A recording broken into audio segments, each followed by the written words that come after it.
देखिए, ये आरक्षण के मुद्दे उछालकर केवल युवाओं को भ्रमित करने की बात है। सरकारी नौकरियां ही खत्म है तो आरक्षण का क्या करोगे भाई? क्या करोगे आरक्षण का? है जब 4.5 लाख पोस्ट तो यहीं की खत्म कर दिए मिनिस्ट्रीज में। ले लो आरक्षण, चाट लो रख के। है मैं भी एक ब्राह्मण परिवार से हूँ। मैं क्या आरक्षण के लिए लड़ूं कि मेरे सभी बच्चों के लिए रोजगार के लिए लड़ूं? क्या मैं इसके लिए लड़ूं कि भाई ब्राह्मणों को कुछ नहीं मिल रहा?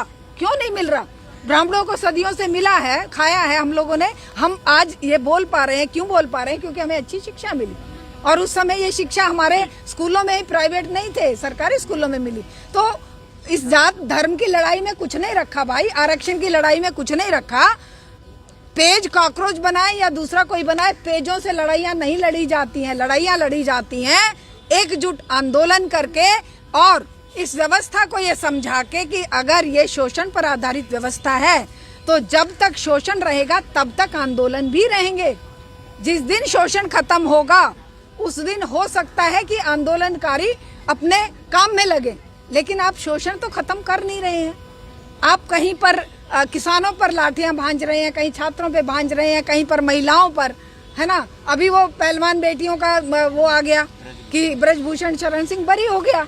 यहाँ पर कितने हमारे साथ कितनी बदतमीजियां हुई, हमें घसीट कर वहाँ पे बवाना जेल में डाल दिया गया था। हम लोग लड़ेंगे नहीं क्या? बेटियों के लिए नहीं लड़ेंगे? हमारे बच्चों के लिए नहीं लड़ेंगे? वो बेटियां भी तो आरएसएस वालों की भी हैं भैया, बीजेपी वालों की भी हैं, आसमान से नहीं टपकी हैं। सी वोटर का सर्वे आया है, जेन जी की पहली पसंद बन गए हैं मोदी जी। बिल्कुल बने, हमें कोई ऐतराज नहीं है, लेकिन पहली और दूसरी पसंद बनने से जन समस्याओं का समाधान नहीं होगा। जन समस्याओं का समाधान केवल संघर्ष के जरिए है, और वो संघर्ष की शुरुआत आज युवाओं ने करी है। हमें जेनजी फैंजी का नहीं पता, हमें ये पता है कि हर एक तबका परेशान था और वो परेशानी की अभिव्यक्ति थी। ये किसी कोई कहे विदेशी फंडिंग फलाना डिकाना, किसान लड़ रहे थे तब भी विदेशी फंडिंग थी, पहलवान लड़ रहे थे तब भी वो कह रहे थे कांग्रेस का आंदोलन है, जब ये CA/NRC था तब भी कुवैत और पता नहीं कहाँ से फंडिंग आ रही है कहा जाता था। लेकिन क्यों नहीं समझते हमारे सत्ता में बैठे ये हमारे महामानव और प्यारे प्यारे ये लोग, ये क्यों नहीं समझते कि जनता जब जब त्रस्त होती है, दुखी होती है, दुनिया का इतिहास उठा के पढ़ लो भाई।